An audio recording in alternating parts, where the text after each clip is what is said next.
kubanga ekikulu ekiriwo byonna byonna bw'abadde abitunulira awunzika agamba okununulibwa gyekuli ekisa gyekiri. Redemption is there, salvation is there. For who? For humanity. Ekitegeeza nti no bw'abanga alina salvation for humanity, gwe obulokozi bw'abulina n'obwanga akola ki abulina. Kiba kirungi okubwetwalira oba okuleka abagwagala ne bakola ki ne babutwala. Naye ate ogoboloramu, gwe nga gwe ogoboloramu bw'okkiriza wetwalira obuki obulokozi. Kwe kusaba kwange Mukama atubeere buli omu, Mukama akulumiriza okulaba nti waliwo ekika ekiyingira mu bulamu bwo. Olabe Katonda mu ngeri ey'enjawulo. You draw closer to God. Kubanga tuli bagenyi, tuli bayise. Omuntu ali ku bugenyi tamanya lwe bamutwala. Teweeteekateeka na kweteekateeka. Kyangu nnyo n'okugenda okwebaka munange n'okola ki ne weebakira ddala. Iguni gatazuuka, maama gatazuuka, tata gatazuuka nti yayiseewo muki buyisi. Kale bw'obanga tomanyi Katonda bw'agenda kujjira, buli kadakiika kaakuwa kakulu nnyo okwongera okusembera closer to him. Kubanga bwe muba tamusemberedde kyangu nnyo okukwatirwayo. Agenda okujja bw'ati ng'ayita nga kuba atwala mu muliro, naye ng'ate gwabadde weeteeseteese kulongoosa ddi lunaku luddako. Okusaba kwange Mukama atutagira mu Luganda tukkirize atulongoose ate atusaanize ffenna. Oluyimba olwo 2:31 ekisooka. Awamu ne Yesu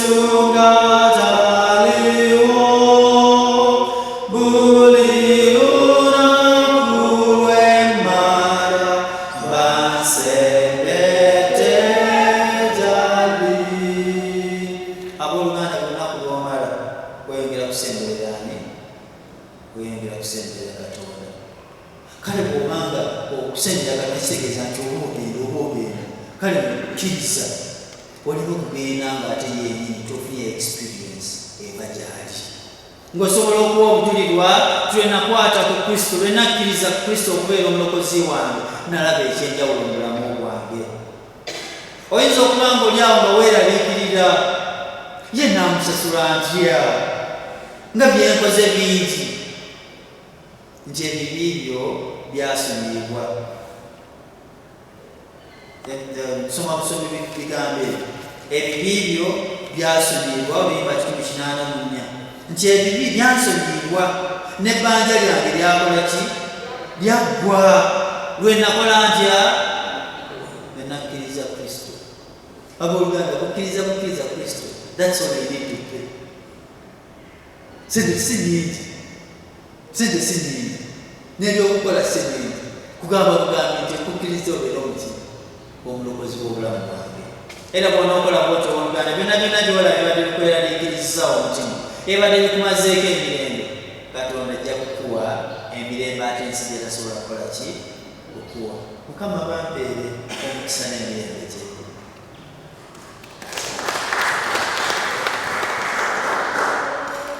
Kambasabe tuyimirire tuyimba ennyimba, tugabanye tusome ebitundu, tukakase ebigambo ebyo nga tuddamu enzikiriza ya Nniike ku lupapula olwo olw'78 mu bitabo ebyokusaba. Enzikiriza ya Nniike nga tukakasa ebyo nti era tubuuliriza, tukkiriza nti bya Katonda. Ffenna awamu tugamba nti nzikiriza Katonda mu kitaffe ayizabina omutonzi w'eggulu n'ensi, era ow'ebintu byonna ebirabika n'ebitalabika, era ne Mukama Yesu Kristo, omwana eyazaalibwa omuyeka Katonda, eyazaalibwa kitaawe zonna nga tezinnabaawo. Katonda ava mu Katonda, omusana okuva mu musana. Katonda ddala ava mu Katonda ddala, eyazaalibwa teyatwalibwa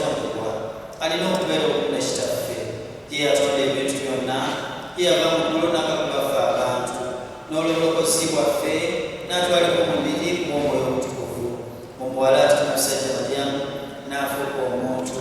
n'agobererwa ku musalaba emirembe gya Pontiyo Piraato ku lwaffe, n'attibwa n'aziikibwa. Olunaku olwokusatu n'asukira mu bafu nga bwe kyawandiikibwa, n'agenda mu ggulu, era atudde ku mukono ogwa ddyo ogwa Kitaffe. Era alivaayo okukomawo n'ekitiibwa, okusala omusango gw'abaana n'abafu. Obwakabaka bwetegeddwawo, era nzikiriza Omwoyo Omutukuvu, Mukama era omuddalu obulamu, ava mu Kitaffe ne Mwana, asinzibwa atenderezebwa mu Kitaffe n'Omwana, eyayogerera mu bannabbi, nzikiriza ne Kkanisa emu y'abantu bonna era ebunamu n'ey'abatume, njatula okwatisibwa okuma okujjako ebibi n'obulamu bw'emirembe egigenda okujja. Amiina. Nga tugenda okuwaayo okwebaza kwaffe mu maaso ga Katonda, okumusiima olw'ekirabo eky'obulamu n'okutubeezaawo olwaleero. Tugenda kuyimba oluyimba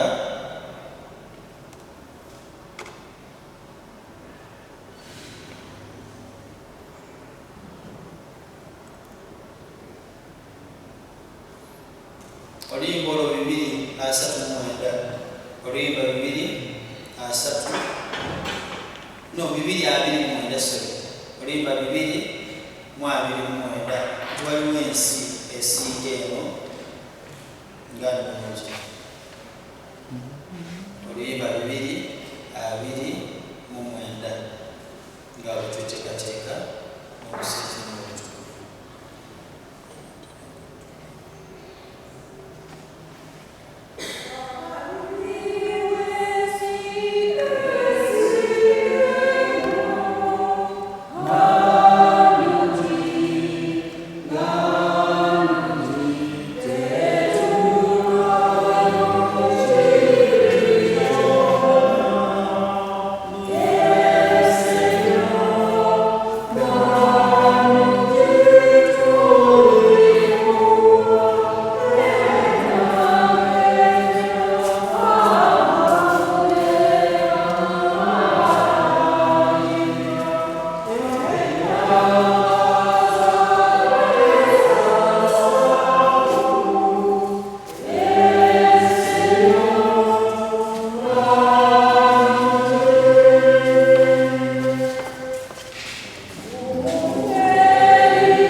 ffenna twatula nti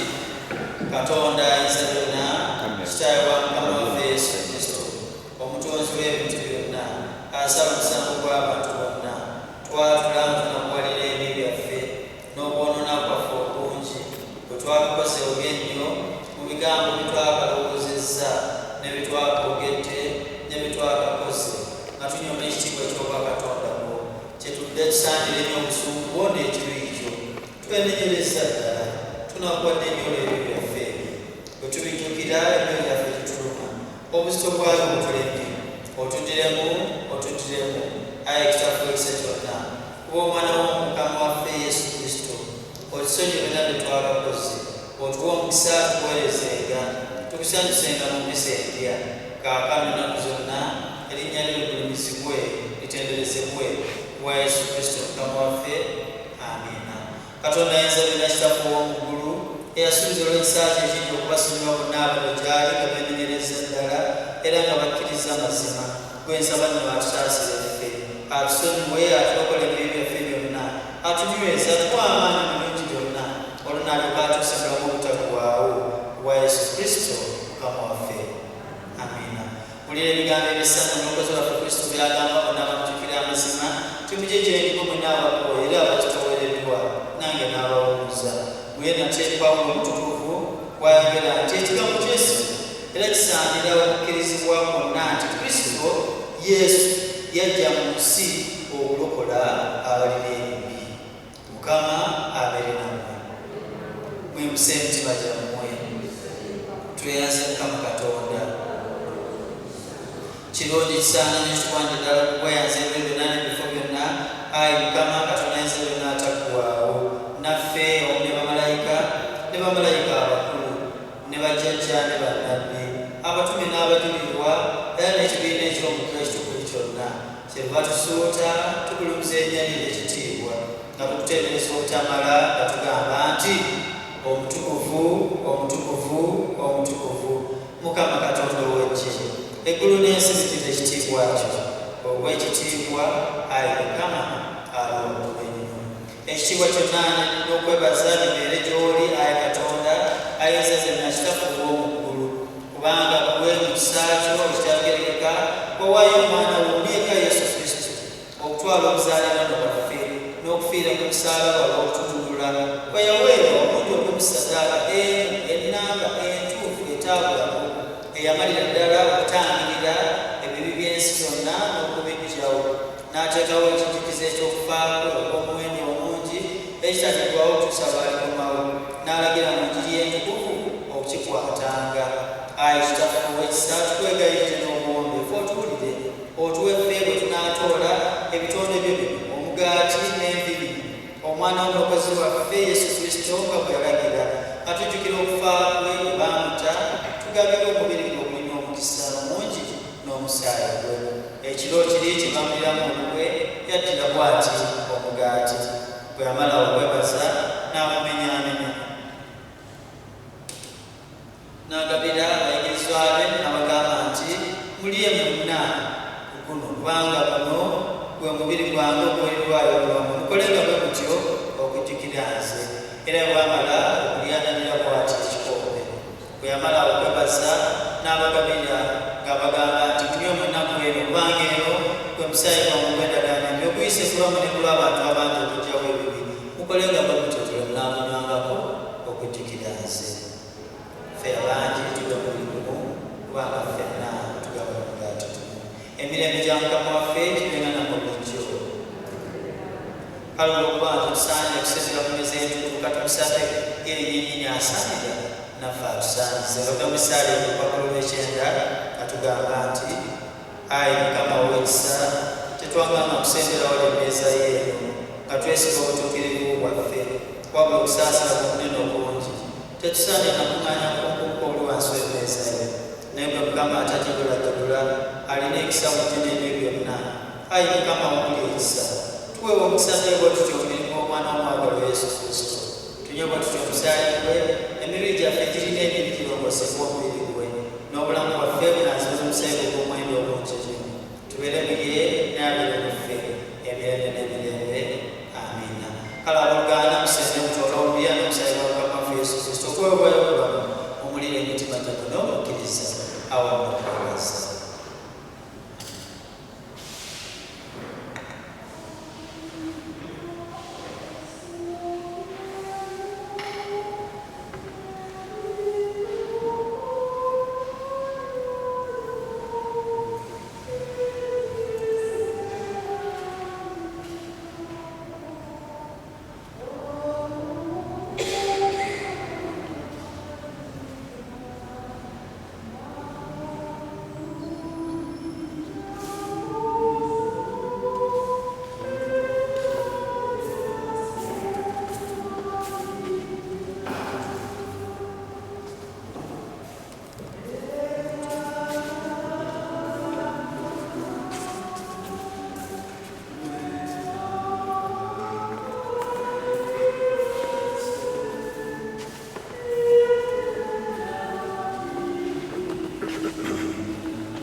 Abooluganda ngenda kubasaba abasobola era abawulira nti bamalako bulungi mujje tufukamire ku lukomera wano twogere ne Katonda. Mujje tufukamire ku lukomera twogere ne Katonda. Buli omu gye bututo buliiwo naye bw'obanga tibuddaalawo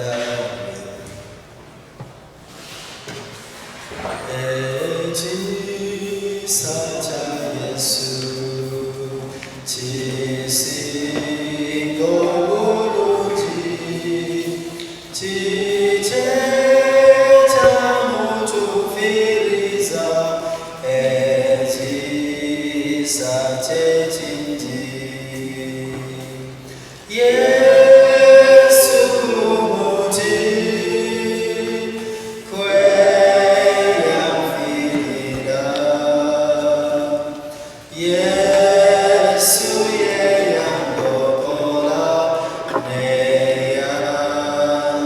ekisa kye.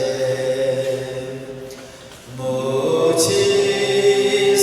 nedala nze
oluyimba lugambye nti mu kisa kye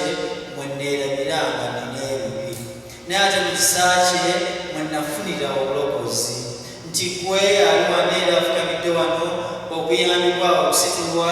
byonna byonna osobola okubifuna kasita obanga okutegeezezza Katonda, kumukoowoola okutegeeza obunafu obubadde olwo n'alyoka akusitula. Oluganda ogenda kukozesa ekiseera kino ffenna nga twogera ne Katonda, otunulire ebyo birabika okuba nga bikuzitooweredde mu bulamu, otunulire ebyo by'olabika okuba nga bw'obitunuulira tolaba kwogenda kubiyitamu, tolaba kwogenda kubivaamu. Kino kiseera oli mu maaso ga Katonda, mutegeeze gwe mu bigambo byo, kubanga ye wa kisa, ajjudde okwagala, ajjudde ekisa, ate nno afaayo nnyo, tayagala kulaba nti ffenna tutuukako obubi. Kale eyo Katonda gwe tusinza Oluganda, yoyo Katonda gwe muli mu kwogera naye essaawa eno mu bigambo byo, gw'omanyi abakunyigiriza, gw'omanyi abatuufu ddala Katonda weeyeetaako okukola. Jjukira nti naatugamba osobola okuba ng'oyagala nnyama, oba oyagala kyennyanja ate n'osaba ekyennyanja, ng'oyagala mugaati n'osaba ejjinja. so olina okubanga kumanya ekituufu kyoyagala Katonda akole mu bulamu bwo mu bigambo bikutegeeze kubanga ye wakisa ajjudde okwagala kasita obanga tolina kikyamu mu bulamu bwo era ng'omukkiriza akole mu bulamu bwo amatu ge maggule si maggale kitasobola kuwulira ate bw'awulira n'okukola akola yoyo Katonda gwe tusinza yoyo Katonda gwe tuli mu maaso ge kawungeezi akolwaleero atukakasiza ne mwana we mu Makko essula 11:24 tumukasita musaba ne muntegeeza byonna bye mwagala mukkiriza nti mubifunye era mugenda kuddibwamu yoyo Katonda gw'Oluganda simanyi bisoomooza bulamu bw'obanga omwana okusomero simanyi kumazeeko mirembe naye kyangu nnyo okubanga waliwo ne subjects z'osoma nga tebiriga ebitategeerekeka naye ng'ate naawe okusoma ekisa kya Katonda kigaba amagezi saba Katonda oyo atamma ajja kukuwa amagezi omuzadde fiizi zizo okubanza omazeeko emirembe ye ategeeza nti ensi ya Mukama n'okujjula kwayo n'ebirimu byonna bw'abanga golodi feeza ebikomo byonna bya Katonda gwe omwana waana alemerwawo okukuwa byayagala oba byoyagala byeweetaaga Katonda mutegeeze ajja okugabirira kisobola okubanga omwana wakakuleme n'okulera abooluganda Katonda yalina amaanyi yalina amagezi yalina ekigambo ekisobola okunafuya omutima gw'omuntu n'asobola okukyusibwa Katonda yakyusa omwoyo gw'omutukuvu oyo alina amaanyi agakyusa transforms people era abantu n'abafuula abajja nti ababali mu Kristo baba bajja ng'ebyemabiga byonna bigenze tebikyadda nate abooluganda yo Katonda gweyokusabira era gweyokusaba otegeeze omwana yalabika okubanga akuzitowedde kyangu nnyo okuba nga naawe embeera zo zikulemeredde zikwase Katonda nti to Jesus surrender mutegeeze nga bw'alina amaanyi agasobola okukuwanirira agasobola okukukyusa agasobola okuleetera okulaba ebintu mu ngeri y'enjawulo kubanga Yesu yonaabimanyi abooluganda yeetaaga okutegeera nti naawe omanye nti ye yalina okubeera obululu mutegeeze ajja kwemerera naawe omulimu guyinza okubanga okutakwanya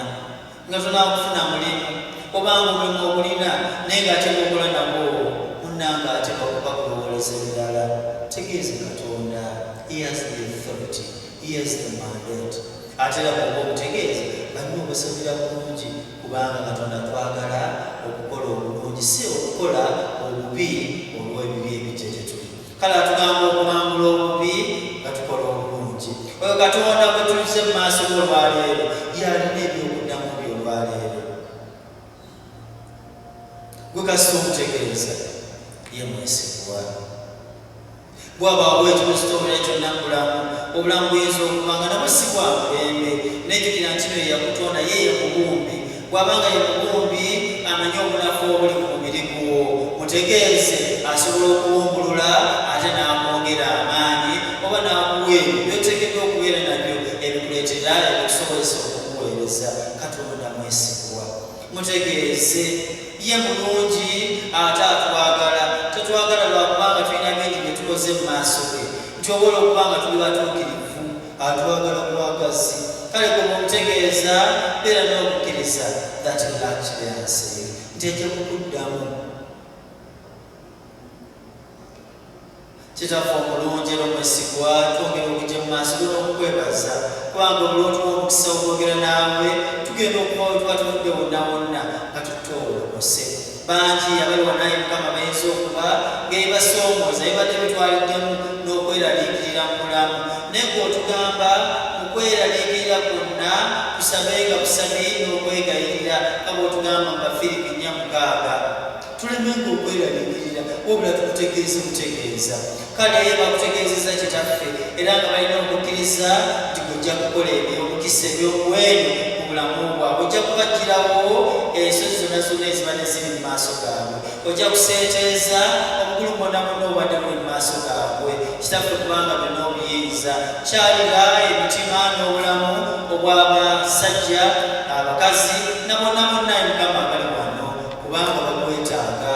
tukwetaaga ffenna kitaffe kubanga olina ebyaffe ebyokuddamu kale tukyalire buli omu ng'okwetaaga kwaffe bwe kuli ng'okusoomozebwa kwaffe bwe kuli ng'okuyaayana kw'emitima gyaffe bwe kuli kitaffe otuddemu nga gwe bw'osiima era nga bw'oyagala tukwebaza olw'omukisa gw'otuwadde ng'oyogera n'okutulambika biki ebiteekeddwa okuba mulamu bwaffe kale kitaffe nga bizze otugamba mu luyimba olwo olw'omukaaga nti oba nnaku oba ssanyu oba buyinike byonna byonna nga bizze gy'oli tebisobola kukusanga nga teweeteeseteese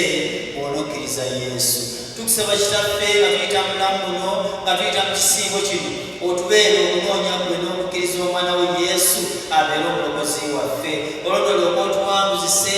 obuyinike ennaku n'ebisomooza ebibeera mulamu waffe tukkiriza nti kitaffe mu ggwe byonna tubiwangula mu ggwe essanyu tulifuna mu ggwe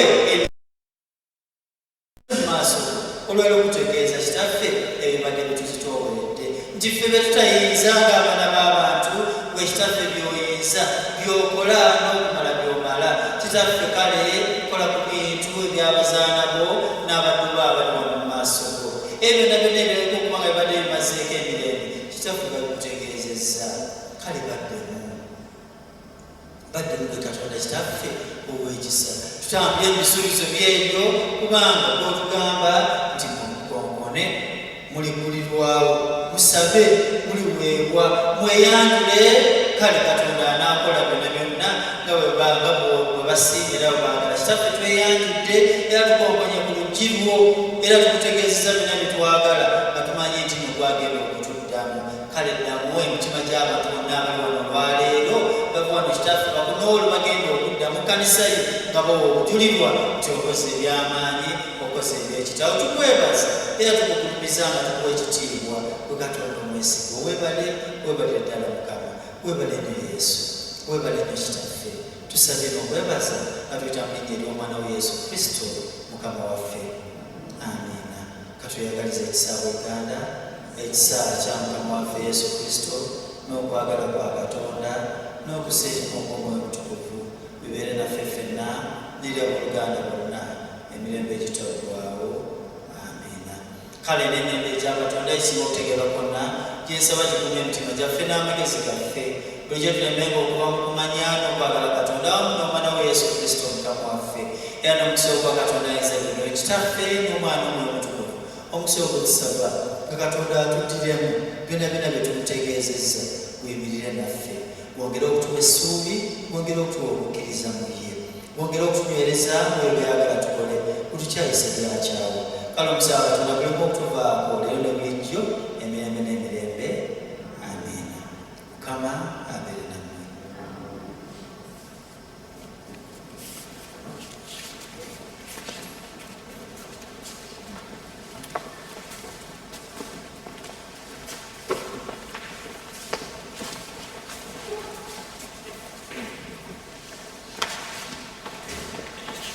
Abooluganda twebaza Katonda olw'ekiseera kyatuwadde mu maaso ge okubiriza kwongeremu amaanyi tujjenga mu maaso ga Katonda ye mwesigwa nemwesigwa era bw'obanga oze mu maaso ge gwemutegeeze byeyagala awatali wadde okubuusabuusa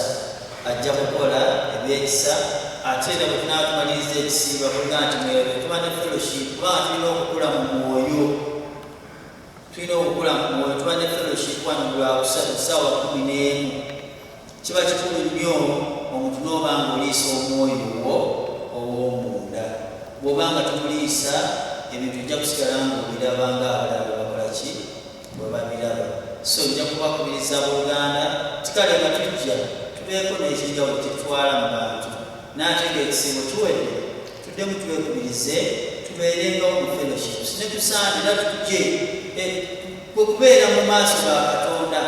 bw'ayogera bw'olojjula ekigambo kye bw'onojjula ekigambo kye naye bakuwunzika bwe bati ebigambo ebivaayo bijja kuba bitegeerekeka ebikolwa ebinaaba binyiiga bijja kuba bikola ki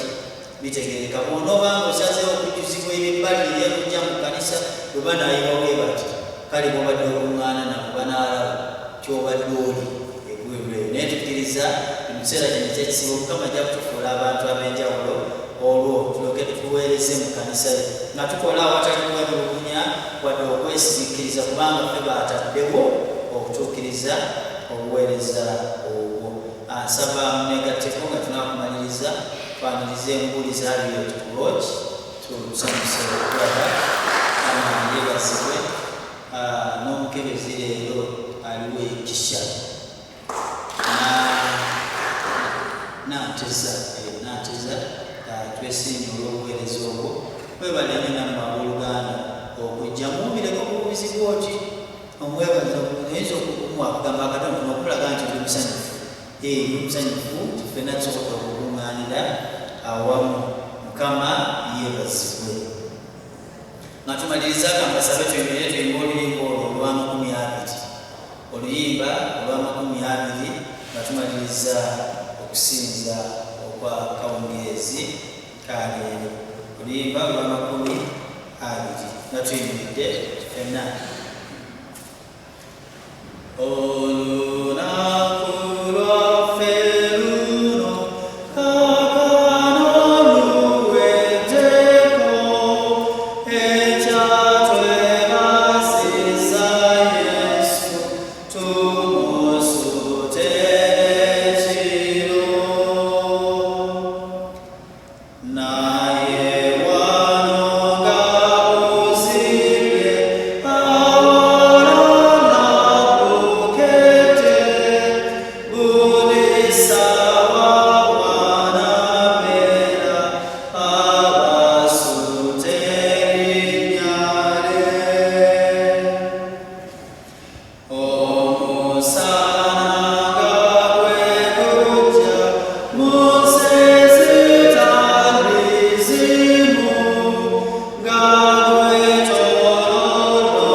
Let's get some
Comment vous dites que ça m'a donc j'ai vécu là.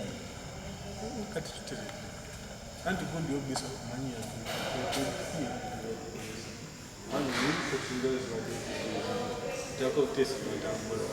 and to